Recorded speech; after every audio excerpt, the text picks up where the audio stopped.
Hello, my name is Xander from Terrytown. Welcome to your Sunset Trail 253 RB.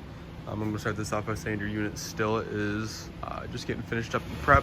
So if you see some random stuff like cords laying around, just know that that will not be there when you come to pick this unit up. But I'm just going to get right into it. Right up front, you have your front power tongue jack. So on this left side, you have your light right there that you can control. And then just right of that is going to be your up and down for your front power tongue jack.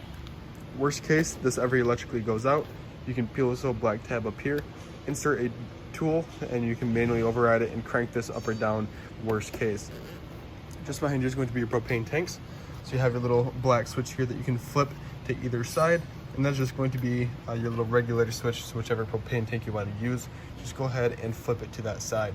You have your battery right there, and your battery disconnect. Your battery disconnect has your power on option, turn to left, and it turns it off. It's pretty self-explanatory. It just disconnects the battery from the inside of your camper.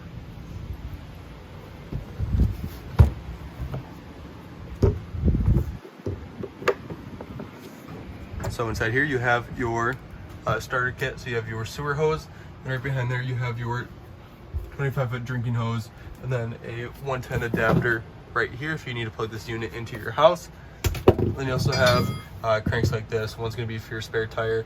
The other one is going to be for that manual override right there. And if that's not for your spare tire, then it'll be for your jacks right there. I'll have to check when we walk around. But moving to your water systems, you have your fresh tank fill. Your fresh tank is just going to be a big tank that you can bring water with you. So let's say you're going to a national park and you need water in there. And they're not going to have like a full hookup. Usually they have spouts outside that you can fill it beforehand, take this big tank of water with you, and that'll grant you access to have running water while you're not not hooked up to city water connection. So basically you just dump a bunch of water inside of there, and then when you turn on your water pump, that is going to suck water from this big fresh tank and push it through your lines so you have running water while you're not hooked up to city water connection. Your city water connection is going to be when you are at a campground. That is going to be your main water source. You just plug your hose right into there, and that is then going to push water directly into your lines. This is going to be your black tank flush. So I'll go over the specifics of your black and gray tank when we get there. But all this does is flush out your black tank. And then for your fresh tank, you will have your fresh tank drain there. So if you have excess water after your vacation, you can go ahead and pull that, and that will drain.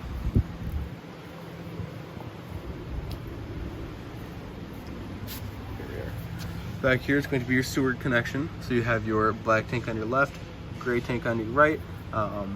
So with that, the reason why your black tank has a flush, because that is going to be where your toilet empties. So you're gonna have toilet paper and stuff that'll get stuck on the way out. So that flush kind of activates a sprinkler inside your black tank to help flush any toilet paper or anything out like that. Your gray tank is just gonna be for showers and sinks. So when you go to empty that tank, all of your water will then drain down and then eventually clean out your little sewer hose as well. That's why I recommend doing that second, just so before you go ahead and put your hands back on there, it'll kind of help flush it out. Just over to the left of there is going to be your low point drains. It's the two lowest points in your camper and in the lines, both hot and cold side. So you just open those up, the rest of your water will drain out. So when you're getting ready to put this away for winter, it makes that process a lot easier. This right here is going to be your shore power. So this is your main power connection there.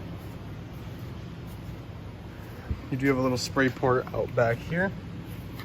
This is spray off, feet or whatever you need to spray off right there. Inside of here, I don't have the keys at the moment, they're inside, but this is going to be your cable and satellite input here. So if your campground offers it, you can go ahead, plug your cable input there and have cable TV while you're at your campsite. If you do decide to purchase a backup camera, right behind the ladder there is going to be a little prep for one. So if you do decide to purchase one, it will go up right in there. There we are. So not really a whole lot for your outside kitchen area, but the main thing I do want to talk about is your little stove top here. So pull and pull it out.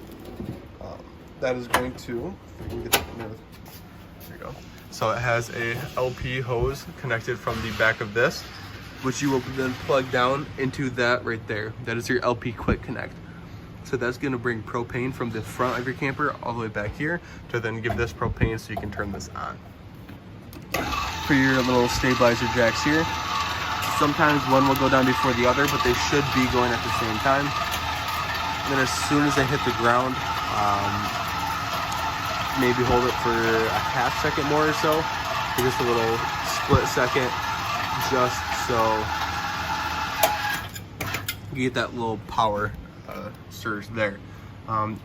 These aren't meant to raise the unit, they're just meant to stabilize. That's why I say make sure you hear that pressure before you do go ahead and let go, because you still want it to stabilize and stay strong, but you just do not want them to start to raise your unit, because then your actual jacks will then extend too far and start to bend under the weight and end up breaking, and it's just a big mess.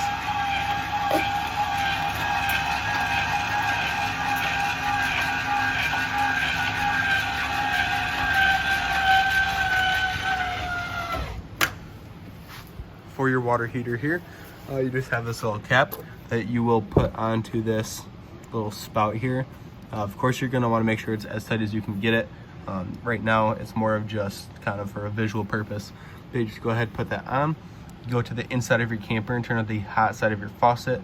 It's going to sputter for a little bit. That's just all the air getting pushed out of your tank. So once you do have a steady flow of water coming out the hot side of your faucet and there's no more sputtering, you can go ahead and then turn this on and use it. To empty it, all you do is just pull the pressure release valve here. That is going to hiss, releasing all of your pressure. Once that's done hissing, go ahead, take this out, and then your water will then drain right out of your spout there. If you do decide to put a small TV outside, you do have a 110 outlet there. And then you do have your cable and satellite input here. It's basically just this, but back there for your main cable input. But this is for your outside TV. This is for the back of your refrigerator if you ever need to access it. It's just little quarter turns that you can go ahead and pop this little panel off and access that. Just underneath here is going to be your carbon monoxide, your furnace exhaust. So when your furnace is on, all the extra heat is going to be kicking out of here. So eventually this will get very hot. So if there's any little kids or anyone running around in the area, just try to keep them away from this, or same thing with pets. You just don't want anyone getting burned. Then you have your front stabilizer jacks there. And you also have the other side of your pass-through storage. One thing for your awning is that when it is fully extended, you'll see this flap down and then the gray bar underneath it. That is going to be the main two telling signs that it is then fully extended. So that's when you know to let go, because it's electric moving out and electric moving back in, but it won't stop on its own, if that makes sense. So that's why you want to look for those two telltale signs. And then once you see those two, go ahead and just release the button. Moving to the inside of your camper, there's not really a whole lot for your bedroom. Besides, if you do decide to put a TV in here, you have your bracket location and then your input and your 110 right there. Right here is going to be your main power panel. So you have all of your readers. So if you hold down your battery, you'll see how that's full. And then same thing for fresh, black, gray. That'll then fill up over time, so you know when to empty them. You have your awning light, all of your inside lights. Oops. And then right here is going to be your water pump. So for your water pump, that's to grab water from that fresh tank and push it through your lines. You have gas and electric version of your water heater. So whichever side of the heater you want to turn on, you just go ahead, flip that. If you're plugged into electric, I recommend just doing electric so you're not wasting your propane. Unless you don't really care about your propane, then you can go ahead and flick gas on. Tank heaters, that just kind of warms your black and gray tank. So if you're camping in cooler weather, nothing will freeze. And of course you have your slide in and out, so you can kind of hear it behind me, and then out. You'll hear it die off just like that, and that's how you know you're fully extended. Awning, we just went over. RET is retract, EXT is extend. For your refrigerator, you have your power here, but you have to press pretty hard for these buttons.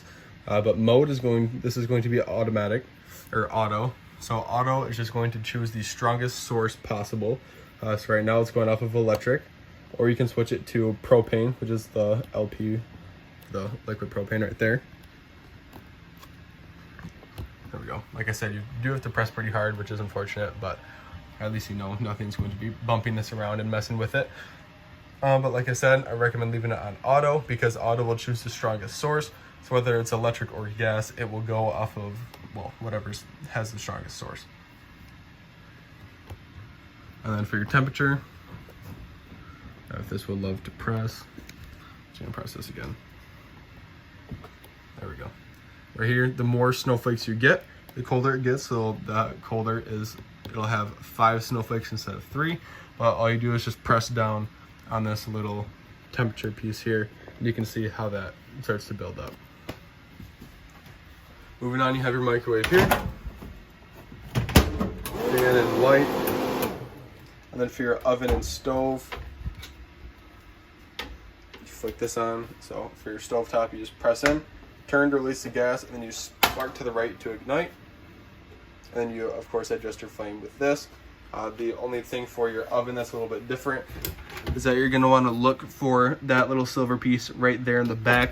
That is going to be your igniter. So you want to press in, turn to the pilot symbol, spark, spark, spark until you see a small flame appear in the back.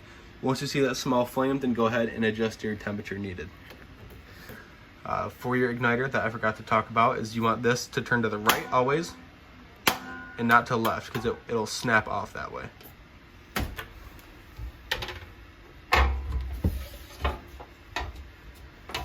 And then just underneath here is going to be your breakers and your fuses.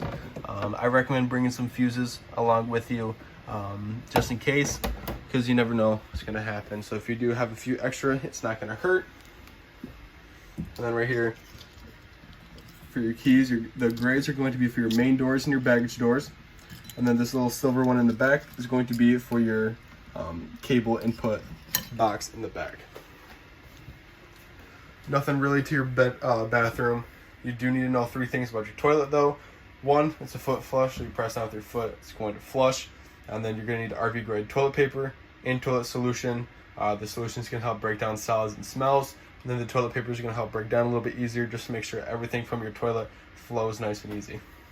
And then right here is going to be your thermostat. So you just keep pressing this little bottom button here and you can see it cycle through. So it's fan settings, cool settings, and of course your heat.